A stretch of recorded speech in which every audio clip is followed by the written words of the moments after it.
Olha, eu vou ser bem direto sobre essa questão do raio que atingiu a manifestação do Nicolas.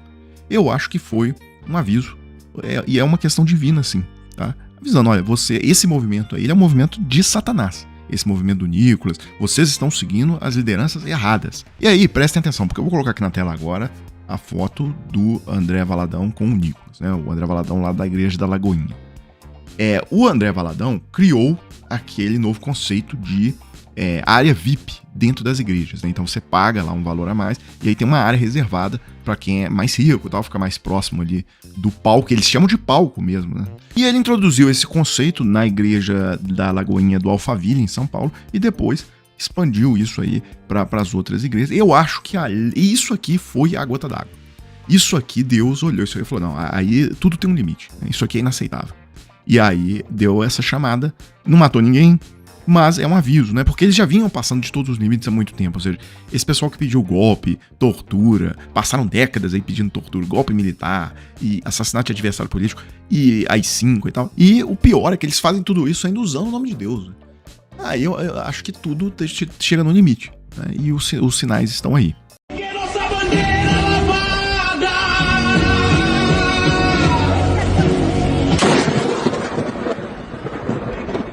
E aí vai começar essa discussão jurídica se o Nicolas vai ser responsabilizado por isso, tá? Por quê? É só relembrar o caso do Pablo Marçal. Pablo Marçal vira réu por colocar em risco a vida de 32 pessoas durante expedição no Pico dos Marins, em São Paulo, diz Tribunal de Justiça de São Paulo. Eu separei alguns trechos aqui da matéria, ou seja, o Ministério Público fez a denúncia e a Justiça já aceitou, ou seja, o Pablo Marçal já é réu, isso aí foi ano passado, então esse processo está correndo nesse momento. Entre os elementos apontados na denúncia estão época crítica para expedição no Pico dos Marins, condições climáticas adversas, com chuva, neblina, rajadas de ventos de 100 km por hora, roupas inapropriadas, ausência de guias para orientação. Marçal foi denunciado 32 vezes com base no artigo 132 do Código Penal, que trata de, abre aspas, expor a vida ou a saúde de outrem a perigo direto e iminente. Bem, agora olhando para o que o Nicolas fez, inclusive pensando aqui nesse artigo 132 do Código Penal, expor a vida ou a saúde de outrem a perigo direto e iminente. E vamos lá, primeiro vocês têm que ter noção da tempestade que acontecia hoje, no momento, antes ali da chegada da manifestação, né? O que já estava acontecendo antes do raio. Filha, no 7º dia, mas nós vamos chegar lá em nome de Jesus. Olha os patriotas, a mais de 2 km aqui para trás, ó, lotado, 5 km do DF. Eita, diga o povo que marcha. Louvado seja o nome do Senhor. Pensa numa chuva, pensa numa chuva. Meus amigos, é sobre isso. Uma pausa aqui, mas vamos continuar, vamos embora. É o seguinte, com todos os alertas da Defesa Civil de tempestade, raio, inundação, eles fazem uma coisa a céu aberto, no meio de um descampado. Olha, se o Nicolas não for processado por isso, então o Pablo Marçal não deveria estar respondendo esse processo também, tá? Em função do que ele fez lá no Pico dos Marins. Bem, como diz aqui o Sakamoto no UOL, Nicolas reúne 18 mil pessoas em Brasília, mas é ofuscado por raio que deixa feridos. A princípio, 35 pessoas feridas foram levadas ao hospital. 18 mil pessoas é aquele grupo da USP, tá? Levou os drones ali, fez aquela medição com fotografias aéreas. É bastante gente, ainda mais levar essa quantidade de pessoa num clima como esse. Agora, não me surpreende, e para comprovar mais uma vez, o Nicolas tem o apoio efetivo do Instagram, do Facebook, da Meta, tá? O Mark Zuckerberg mostrou toda a posição dele ante, inclusive, esse governo atual, a favor do governo Trump, uma série de questões que ele já expôs publicamente, mudou, inclusive, as regras de moderação de conteúdo lá das redes dele e tal, e o cara dá esses vídeos do Nicolas da passeata, 45 milhões de visualizações, 25 milhões de visualizações, 55 milhões de visualizações. Então, isso aqui, por exemplo, é muito mais do que a audiência de qualquer telejornal. E aí é o seguinte, impõe um desafio enorme para as eleições desse ano, porque se agora o principal meio de comunicação do país é o Instagram, bem, Se o Instagram manda os vídeos do Nicolas para 55 milhões de pessoas e manda os vídeos de qualquer um da esquerda aí para 10 mil pessoas, 100 mil pessoas no máximo, essa eleição vai ser justa? A gente tem que pensar isso, porque o que adianta ter tempo igual de televisão, né, se você tem uma disparidade dessas operando no algoritmo? Então eu quero ver o que vai ser feito no âmbito do TSE, tá? Porque uma coisa eu tenho certeza, isso aqui não é condição justa de competição e de troca de ideias na sociedade. Só chega para a sociedade, via Instagram, as ideias do Nicolas, tá? As falas do Nicolas. Bem, voltando lá sobre a questão da responsabilização penal do Nicolas por conta desse evento, ele já foi lá no hospital visitar as vítimas ali e tentou tirar o corpo fora. Então, graças a Deus por isso, fico muito feliz, fico muito bem recepcionado aqui com carinho. Fiz questão de vir aqui pessoalmente, mesmo após 255 quilômetros rodados, mas aconteceu um incidente natural, não foi por uma irresponsabilidade nossa. Bem, só para fechar aqui, pessoal, mais vídeos apareceram hoje de vários ângulos diferentes mostrando que o cara que a polícia do Trump matou ontem, um enfermeiro que estava protestando contra as políticas do Trump ali, que esse cara, ele não sacou a arma hora nenhuma, ele foi empurrado pelo agente e mesmo assim continuou tentando defender ali, embarrear, entrar na frente eles estavam agredindo uma mulher, né? E eles matam ele a sangue frio, sem que ele saque a arma a hora nenhuma, enfim. E aí eu gostei muito desse comentário do João Paulo Charlot, analista de política internacional. Alguns destaques para quem, por qualquer razão, não ouvirá, e aí ele sugere um podcast lá do New York Times, que trata desse assunto.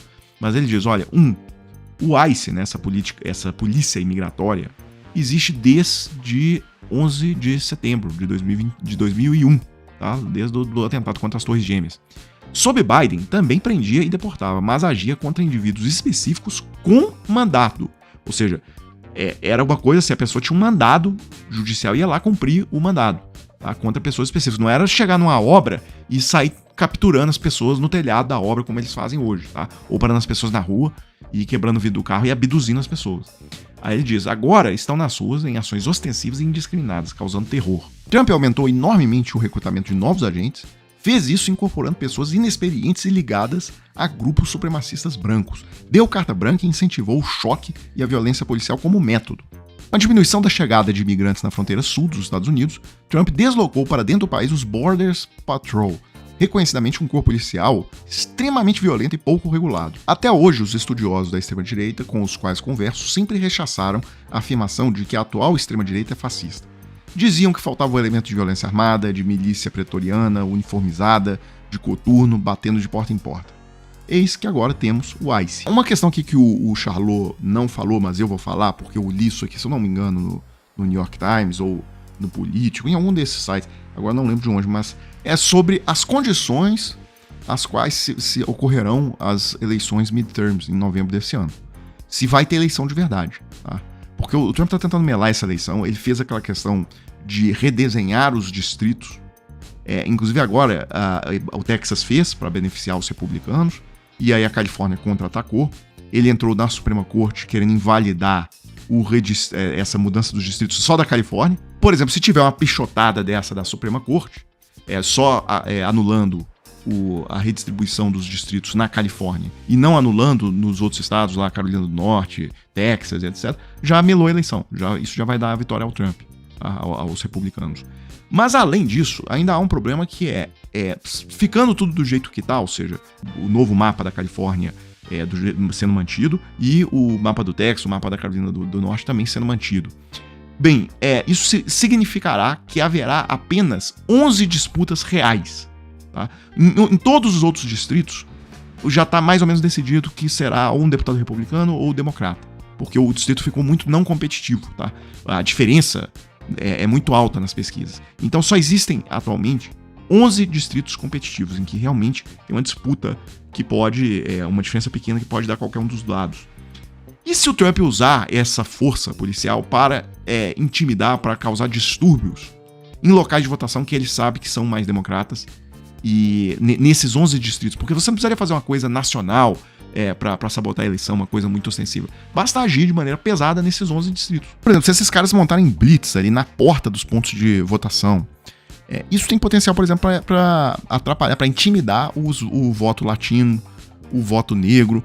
Então, vamos ver o que vai acontecer nessas eleições. Só para fechar, pessoal, hoje os bolsonaristas tiveram uma notícia muito ruim. A Veja coloca aqui, relatório da Polícia Federal sugere que a amiga de Lulinha não tem conexão com as fraudes do INSS.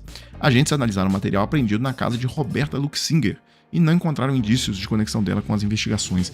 Olha, isso aqui era a grande aposta bolsonarista para esse ano, tá?